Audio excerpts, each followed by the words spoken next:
Hi guys, we are moving on to our next section. I have a feeling this section is going to be a little bit longer, so I'll watch our time. We probably will end up doing P3 in 2 parts. So we'll just see. But we are talking about functions and their graphs.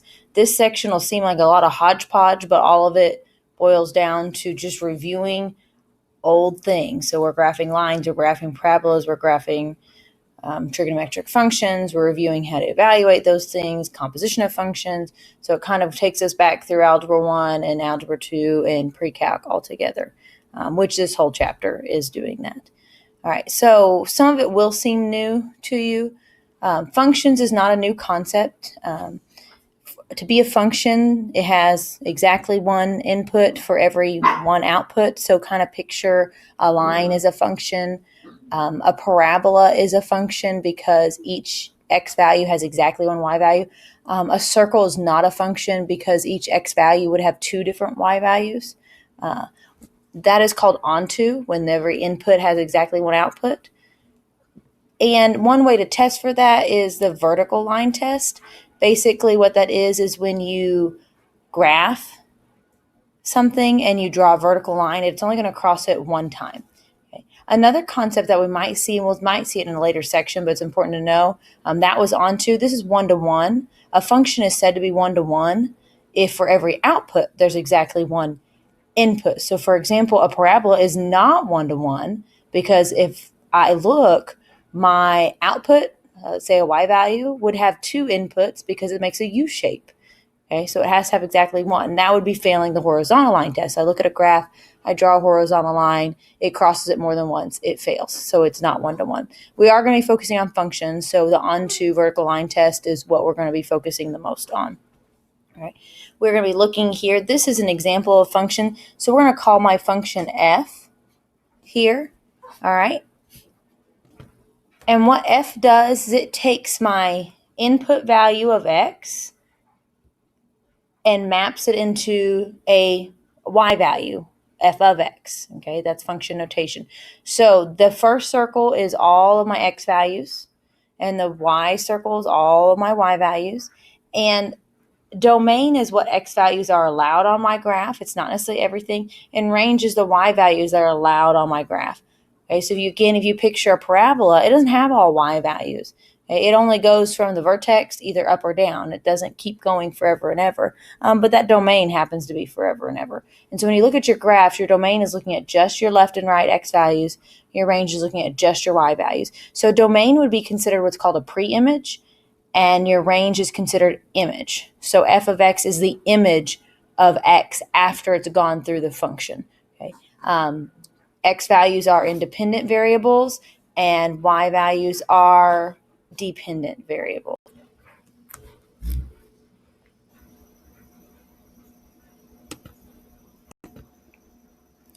Okay, for the function f defined by f of x equals x squared plus 7 evaluated expression.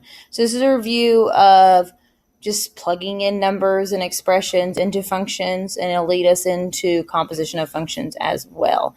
All right, so we are making sure my pen works. We are going to do f of 3a. That means this is being plugged in anywhere that there is an x. So in place of x squared, or just the x, I'm going to be putting in 3a. So I usually put in parentheses what I'm plugging in. So that is what is in place of x squared plus 7. So I am replacing x with whatever it tells me to. And then you have to simplify. 3 squared is 9, a squared is a squared, plus 7. Evaluated, done. Same thing. Instead of doing x squared plus 7, I'm going to do b minus 1 squared plus 7, which means I have to do b minus 1 times b minus 1. Okay, the squared means times itself, so I'm going to FOIL it out. So when you do b minus 1 times b minus 1, I'll get b squared minus 2b plus 1. If you're not sure about that, you take the time, pause the video, go ahead and FOIL it out, b minus 1 times b minus 1 plus 7. I'm going to combine my like terms so that I have b squared minus 2b plus 8. Okay, so this one looks a little more complicated. It's still the same thing, we just have a little bit more going on. it actually has a special name. When you have an f of x plus some sort of change in x minus that f of x all divided by that change in x, we'll actually see that again. It's called a difference quotient, and we will be using that into the next chapter. But we have to be able to do this composition in order to do what's coming up. So it's great to review this. So same thing as we were doing, but for each of these, I will do this one first. I will do, instead of f of x being x squared plus 7, I will do x plus delta x squared plus 7. So in place of that x, I put x plus delta x, which means, again, I'll have to FOIL it like I did that b minus 1. Minus, I always try to put parentheses here because I want to make sure I subtract the entire f of x, which means both terms will be subtracted. If I don't do those parentheses, then I might forget to also subtract that 7, and then all divided by delta x. You'll treat delta x like a variable. So when I FOIL the x plus delta x, I'm doing x plus delta x times x plus delta x, meaning I'll have my first being x times x, my outer and my inner are going to end up being the same, so I have 2 of those x and delta x's, and then my last would be delta x twice. Okay, and then I'm going to run out of space. I'm going to try to squish it over here. I will have my minus my x squared and then minus my 7 all divided by delta x. So we'll need to simplify. So if you notice, I have an x squared and minus x squared, and then, I left off that plus 7 here. And I have this plus 7 minus 7, so then what's left on the top is 2x delta x plus delta x squared. Then if you notice, the top has 2 delta x's. It has a 2x delta x and an delta x squared. Since they each have one, I can actually factor a delta x out, leaving me with 2x plus 1 delta x instead of 2 of them, all over delta x. Delta x over delta x is 1, so I don't have to write it. It's canceled. And then what's left is 2x plus delta x. So you always want to simplify. All right, so this is the unit circle. When you did this in pre-calculus, you had it as a table. You're welcome to research a table for it and memorize it, but you need to memorize all of these terms, okay? So one thing to note is that these ordered pairs representing sine of an angle and cosine of an angle. Okay, it's good to remember also that sine and cosine tangent, they're never empty. That x or anything that's inside of it, it has to have an angle inside of it. So, for example, at 0 degrees over here on my unit circle, my sine of 0 degrees is 1, and my cosine of 0 degrees is 0. So those ordered pairs are sine, comma, cosine. That's actually switched. Should be cosine, comma, sine. Okay, so cosine of 0 is 1, sine of 0 is 0. Right? If you go to 30 degrees, cosine of 30 degrees is root 3 over 2. Cosine of, or sine of 30 degrees is 1 over 2, and so on and so forth. And then the ones with pi are our radians. So we'll use degree, we'll use radians. For the most part in calculus, you'll see a lot of radians. So you need to make sure when you memorize this, you do. What I do is I don't actually memorize the entire circle. I intentionally only memorize the first quadrant. Okay, so it's easy for me to memorize this ordered pair. I try to memorize all 4 of these main ones, being pi over 2, pi, 3 pi over 2, and you get your 1s, your 0s, and your negative 1s. And then I memorize this first quadrant. So I memorize first 45 degrees or pi over 4 because it's the same, sine and cosine, because it makes actually a 45-degree angle in a triangle. If you see, these are actually all triangles. It's a equal or a isosceles triangle, so it has 2 equal sides, therefore there has to be 2 equal angles. And so these represent the side lengths. And so root 2 over 2 and root 2 over 2 is easy to memorize. So then I go through my smaller angle here. I want to make this triangle. If you notice, the height is shorter. So I know I have root 3 over 2 and 1/2, But I know the height, the y value needs to be a smaller value, and 1/2 is smaller than root 3 over 2. So that helps me memorize that and keeps that straight with this triangle that has the taller height, meaning its y value needs to be root 3 over 2. Okay. And once I have those done, it's easy to calculate the other ones. So the difference between pi over 6 and 2 pi over 3, let me pick another color here.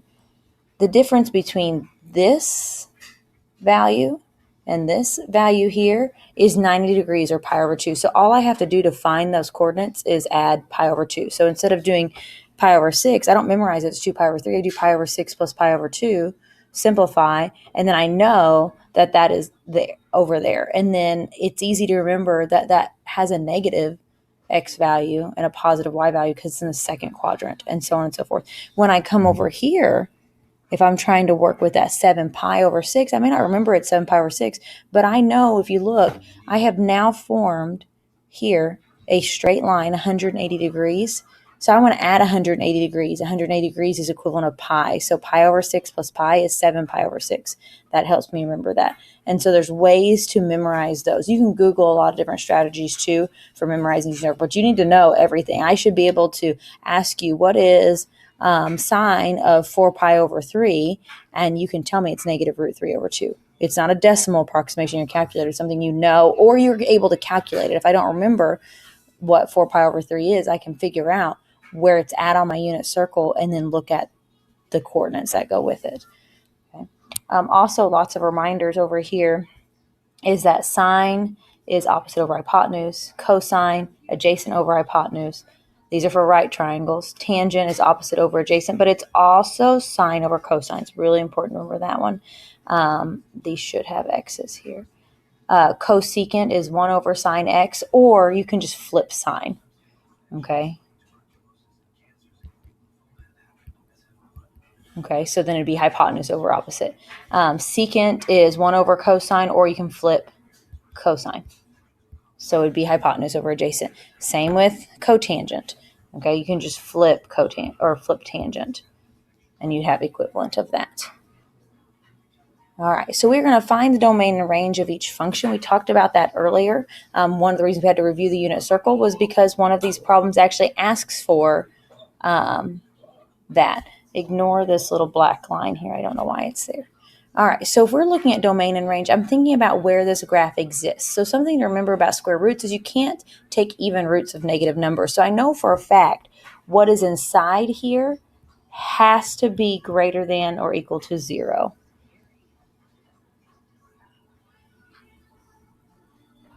Okay, has to be greater than or equal to 0 because I can't have the negatives. Okay, and that part works with my domain, because domain, remember, is x values and range is y values.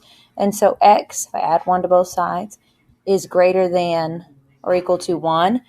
That is my domain. I can write it like that. That's set notation. I can write an interval notation, which says that it's bigger than 1 or equal to. Equal to, you'll do a bracket. Parentheses will always go through infinity. So when I look at this domain, I'll do a D colon bracket 1 comma infinity parentheses. Parentheses always go around infinities. That tells me the farthest left my graph goes is 1, and it goes on to the right forever. Okay, so that's your domain. So then range, it does help to know what this graph looks like. Okay, that's kind of the point of this section, is knowing some of those what we call parent functions, what they look like. A square root function, if I were to graph a regular square root function, it looks something like this.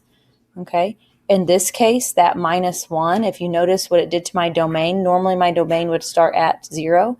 It moved it over to where it's 1, but it didn't affect the up and down. So my range would still be, if I look at my y values, my range still starts y value at 0, and it is equal to 0. But it goes up forever, slowly, but it does go up forever, so it'll be 0 to infinity. So there's your domain and range of those. All right, tangent is different. Okay, if we remember that tangent is sine x over cosine x. Remember, they're never empty. Okay, and sine x is continuous everywhere. If you think of the graph of sine and cosine, they're both just curvy, and they go as far left and as far right as they can. But the problem is I'm now dividing by 1. So I can't have the bottom be 0. So we can't have negatives in a root, and I can't divide by 0 either. And so the problem lies at the domain is, where is cosine of x equal to 0? Because wherever that's at, I can't have it in my domain. Okay, so I have to keep that in mind. So that's kind of where I use my unit circle. So we talked about a unit circle. I'm going to draw a little funky one over here. Maybe I'll try to do better. Okay. And I want to think it's sine, cosine comma sine. And so my cosine is 0 wherever the x values are 0. So this is an x value of 0, and this is an x value of 0. This is the ordered pair 0, 1. This is the ordered pair 0, negative 1. Okay, so those x values are 0 there. Okay, and so cosine of whatever that angle is 0. Well, this right here is pi over 2, because I have my unit circle memorized. This is 3 pi over 2. If you notice, that's a straight line connecting that. I mean, it's got 180 degrees. So 180 degrees is pi. Pi over 2 plus pi is 3 pi over 2. So if you don't have that memorized, there is a way to find it. Okay, so those two, but again, the unit circle doesn't just stop that way. It goes all the way around a bunch of times, a bunch of times, a bunch of times, a bunch of times, and it can keep going on. And so my pi over 2 is my basic. X can't be pi over 2, but it also can't be 3 pi over 2. It also can't be go another 180 degrees. It can't be 5 pi over 2, go another 180 degrees or pi radians, and it can't be 7. So what we're going to do is pi over 2 plus pi and some number n. That adds that infinitely many times that we can do that. So this is my domain is anything not these values. Okay, so I'm going to leave it in set notation. Otherwise, you're going to write infinitely many little intervals. Okay, so then my range will be what y values there are. Well, if you know what the graph of tangent looks like, it's really interesting. It goes kind of like this. It's got all these asymptotes that stop it wherever it makes 0 on the bottom, but it goes constantly up all the way and constantly down all the way. So being familiar with what those graphs look like is important. And so it goes on forever in all directions, up and down. And so negative infinity to infinity would be my range. So the domain is really restricted. The range is not restricted. All right, so I could not figure out how to type this. So, well, where's my... there it is.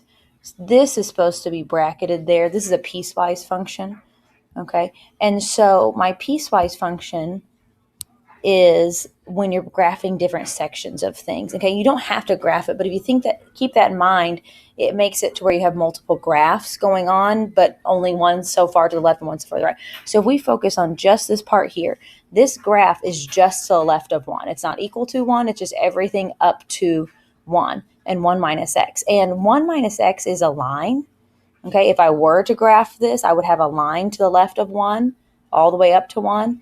And lines go on forever, up and down, left and right. So if I think of my domain here and my range, I'm just focusing on that top one. The domain is all real numbers, okay? But the problem is it stops at 1. So normally it would be all real numbers, but because of this restriction here, it goes all the way up to 1. So for this guy, my domain, we'll do just tiny versions of our domain here so we can put them together, is x is just less than 1. It's what it says it is. It's everything to the left of 1.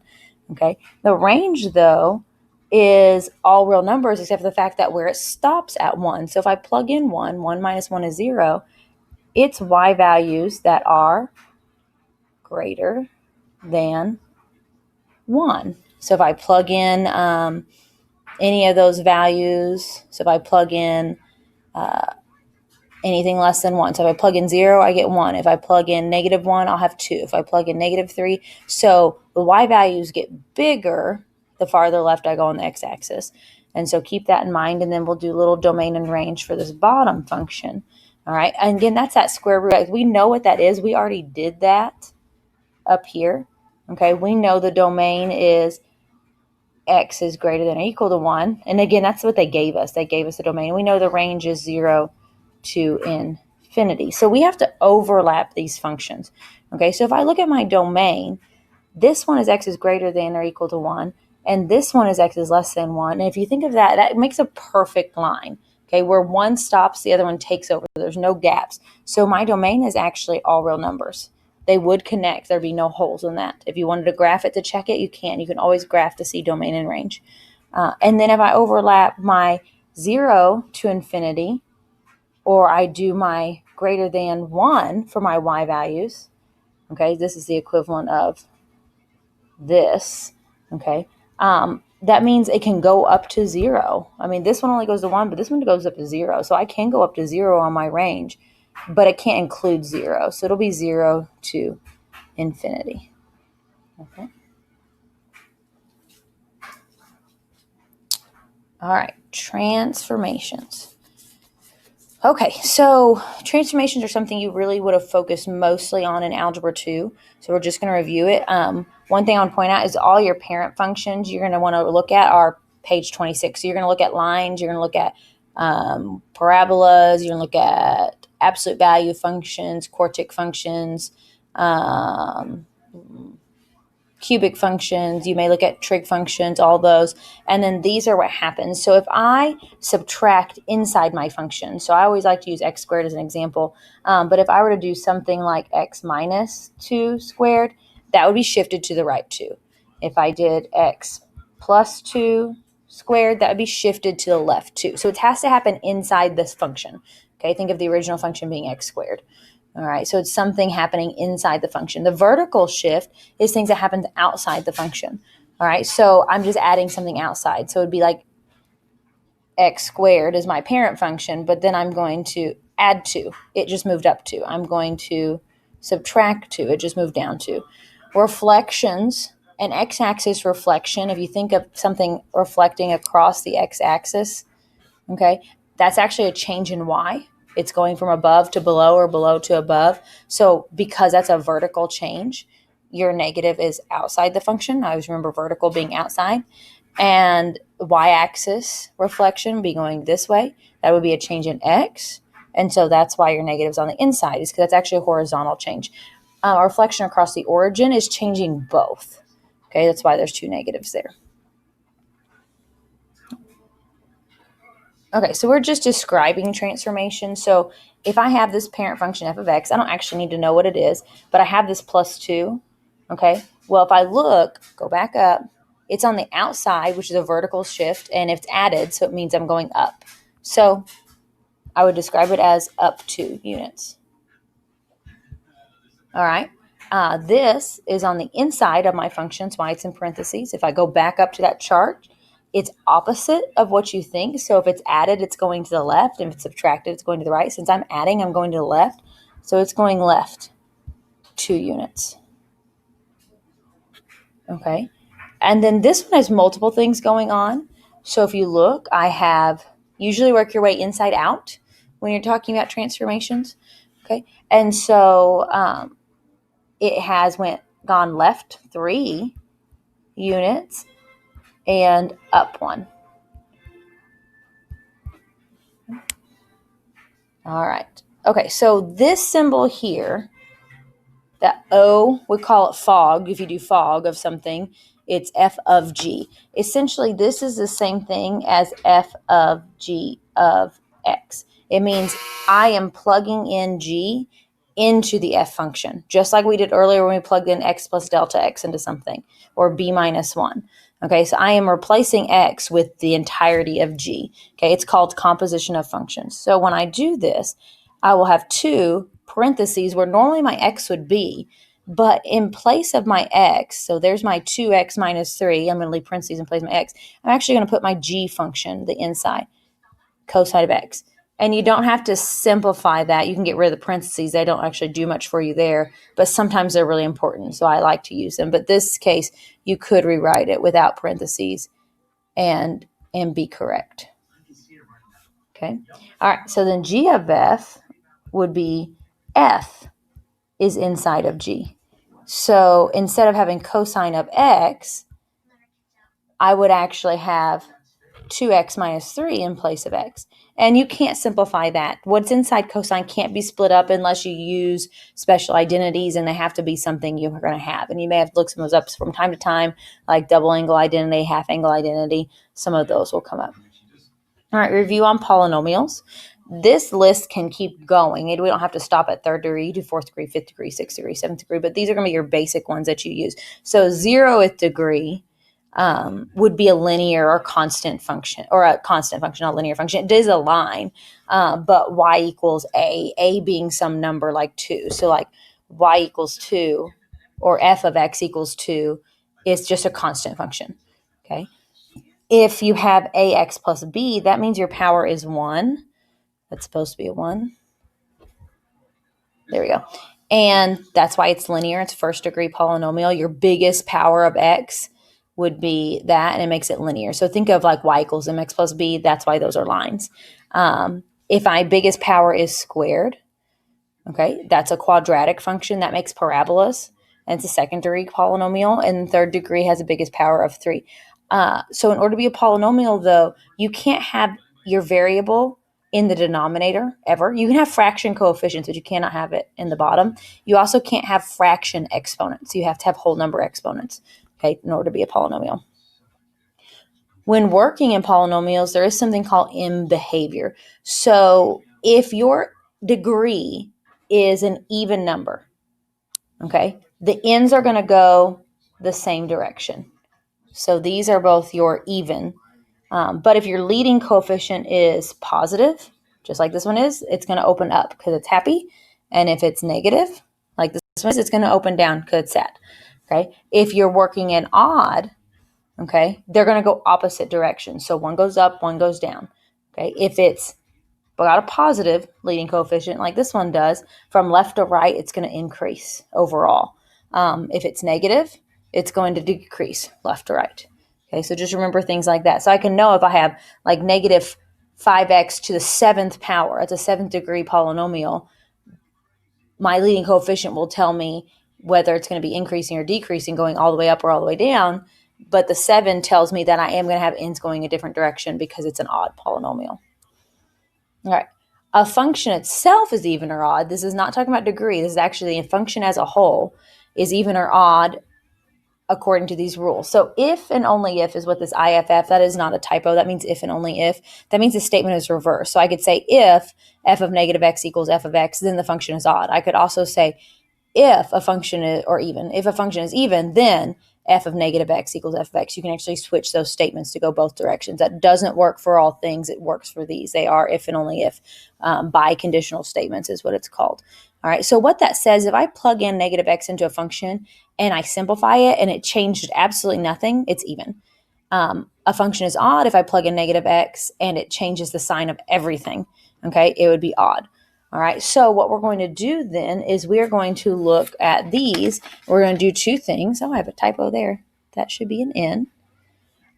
Determine whether each function is odd, even, or neither. And then we're going to find the zeros. Finding zeros means finding x-intercepts, finding what makes the function zero, finding solutions. All those are synonymous for the same thing. So we are looking at finding whether this is odd, even, or neither. So first thing I do is I'm going to actually replace x, all the x's, with negative x.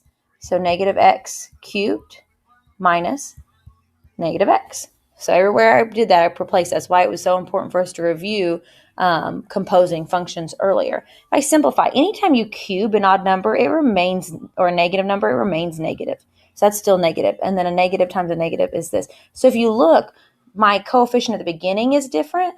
It changed signs, but and my other one also changed signs. They both changed signs. If they both change signs, that's evidence of this. So these are both odd. So then if I'm going to go find zeros, I can do x cubed minus x equals 0. That's what it means to find a 0. Factor an x out. And then I can solve it using my zero product property that we talked about the other day. So that one's done. Something to remember is when you square root both sides, you do get plus and minus. So I get both positive and negative 1.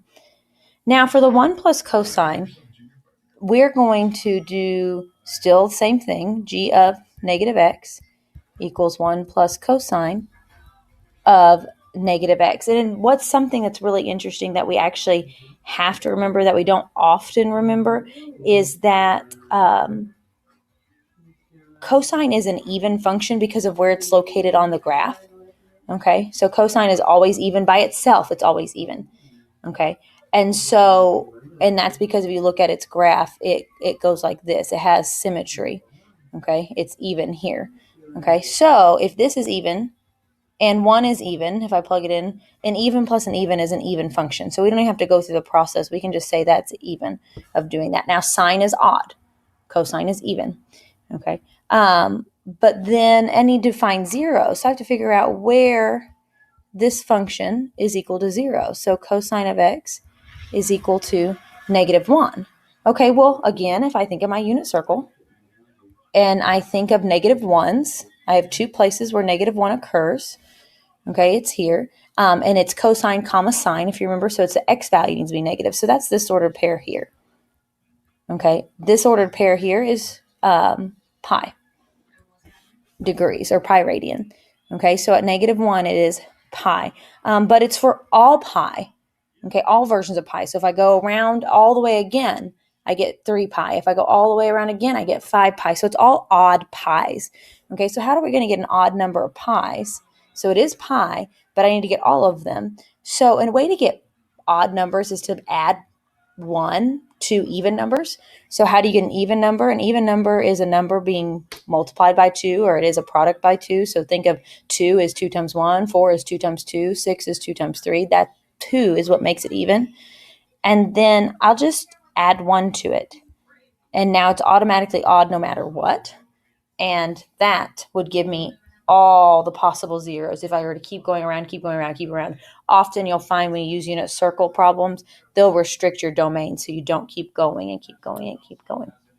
Okay, that is the end of these notes. I'll take a look and see how long these are, and then I'll either post it in 2 sections or 1, so we'll find out.